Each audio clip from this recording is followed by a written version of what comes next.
Spiritual சொந்தங்களுக்கு வணக்கம். நாம் இன்று எந்த பதிவு பார்க்க போகிறோம் என்றால், கடன் பிரச்சனையை தீர்க்கும் 5 ரூபாய் பரிகாரம். கடனால் வாழ்ந்தவர் என்று யாரும் இல்லை. கடனால் தாழ்ந்து ஒன்றும் இல்லாமல் போனவர்கள்தான் பலர் இருக்கிறார்கள். முடிந்த அளவிற்கு கடன் வாங்காமல் வருகின்ற வருமானத்திலேயே சமாளிக்க வேண்டும் என்றுதான் ஒவ்வொருவரும் ஆசைப்படுவோம். இருப்பினும் நம்மை அறியாமல் அவசர சூழ்நிலைக்காக ஒரு முறை மட்டும் கடனை வாங்கிவிட்டால் போதும், திரும்ப திரும்ப ஏதாவது ரூபத்தில் கடனை வாங்க வேண்டிய ஒரு நிர்பந்தத்திற்கு நாம் ஆளாகி விடுவோம். அப்படிப்பட்ட கடனை திரும்ப வாங்காமல் இருப்பதற்கும் வாங்கிய கடனை திருப்பி தருவதற்கும் செய்ய வேண்டிய 5 ரூபாய் பரிகாரத்தை பற்றி பார்ப்போம். கடன் பிரச்சனை ஏற்படுவதற்கு பலவிதமான காரணங்களை நாம் கூறலாம். அதிலும் குறிப்பாக கிரக நிலைகளை பொறுத்து கடன் பிரச்சனை என்பது உண்டாகும் என்று கூறப்படுகிறது. அப்படிப்பட்ட கடன் பிரச்சனையை நீக்குவதற்கு கிரகங்களின் அடிப்படையிலேயும் அதே சமயம் பணவரவை அதிகரிப்பதற்கு மகாலட்சுமியின் அருளையும் பெறுவதற்கு செய்ய வேண்டிய ஒரு எளிமையான பரிகாரத்தை பற்றி பார்ப்போம். ஒருவருக்கு மகாலட்சுமியின் அருள் இருந்துவிட்டால் பண வரவிற்கு எந்தவித தடைகளும் இருக்காது.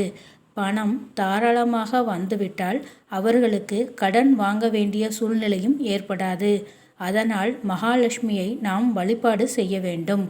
அப்படி மகாலட்சுமியை வழிபாடு செய்வதற்கு முன்பாக நம்முடைய குலதெய்வத்தை நாம் வழிபாடு செய்ய வேண்டும். குலதெய்வத்தின் அருள் இருந்தால்தான் நமக்கு நவ கிரகங்களால் ஏற்படக்கூடிய பிரச்சனைகளில் இருந்து ஒரு விடுதலை கிடைக்கும். மேலும் மகாலட்சுமியின் அருளையும் நம்மால் பெற முடியும். இந்த பரிகாரத்திற்கு நமக்கு ஒரு மண்பானை ஒன்று வேண்டும். இந்த மண்பானையை புதன்கிழமை அன்றுதான் வாங்க வேண்டும். புதன்கிழமை ஒரு மண்பானையை வாங்கி வந்து அதை தண்ணீரில் போட்டு வைத்து விடுங்கள். வியாழக்கிழமை அன்று காலையில் இந்த மண்பானையை தண்ணீரிலிருந்து எடுத்து ஒரு கிண்ணத்தில் மஞ்சளை போட்டு அதில் பன்னீரை ஊற்றி நன்றாக குழைத்து அதை அந்த மண்பானை முழுவதும் தடவி 5 இடங்களில் தாழம்பூ குங்குமத்தால் பொட்டு வைத்து கொள்ள வேண்டும். இந்த மண்பானையை பூஜை அறையில் வைத்து விடுங்கள். வெள்ளிக்கிழமை அன்று காலை 6 மணியிலிருந்து 7 மணிக்குள் அருகில் இருக்கக்கூடிய கடைக்கு சென்று கல் உப்பை வாங்கி வந்து அந்த மண்பானை நிறைய கோபுரமாக கல்லுப்பை கொட்ட வேண்டும். பிறகு அந்த கல்லுப்பிற்குள் ஒரு 5 ரூபாய் நாணயத்தை பணவரவு அதிகரிக்க வேண்டும் என்று மனதார வேண்டிக் கொண்டு உள்ளே வைக்க வேண்டும். இப்படி தொடர்ச்சியாக 18 வாரங்கள் வெள்ளிக்கிழமையில் 6 மணியிலிருந்து 7 மணிக்குள் ஓர் 5 ரூபாய் நாணயத்தை எடுத்து பணவரவு அதிகரிக்க வேண்டும் என்று மனதார வேண்டிக் கொண்டு அந்த உப்பிற்குள் வைத்துவிட வேண்டும். உப்பை மாற்ற வேண்டிய அவசியம் கிடையாது. 18 வாரங்கள் நிறைவடைந்த பிறகு உப்பிற்குள் இருக்கக்கூடிய 5 ரூபாய் நாணயங்களை எடுத்து தண்ணீரில் சுத்தம் செய்ய வேண்டும். அடுத்ததாக பன்னீர், பால், மஞ்சள், தண்ணீர், சந்தன தண்ணீர் போன்றவற்றில் ஒவ்வொன்றாக போட்டு நன்றாக சுத்தம் செய்து ஈரம் இல்லாமல் துடைத்து கொள்ளுங்கள்.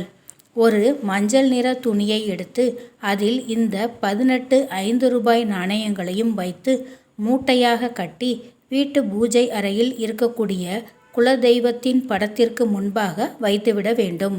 எப்பொழுது குலதெய்வ ஆலயத்திற்கு செல்கிறோமோ அப்பொழுது இந்த நாணயங்களை எடுத்துக்கொண்டு போய் குலதெய்வ உண்டியலில் சேர்த்துவிட வேண்டும். இப்படி செய்வதன் மூலம் பணவரவு என்பது அதிகரிக்கும். மேலும் கடன் பிரச்சனை தீர்வதற்குரிய வழிகளும் உண்டாகும்.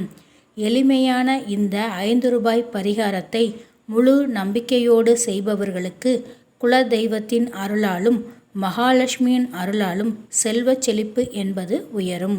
கடன் பிரச்சனை முற்றிலும் தீரும். இந்த பதிவு உங்களுக்கு பிடித்திருந்தால் லைக் பண்ணுங்கள், கமெண்ட் பண்ணுங்கள், ஷேர் பண்ணுங்கள். மறக்காமல் சப்ஸ்கிரைப் பண்ணுங்கள். தேங்க்யூ.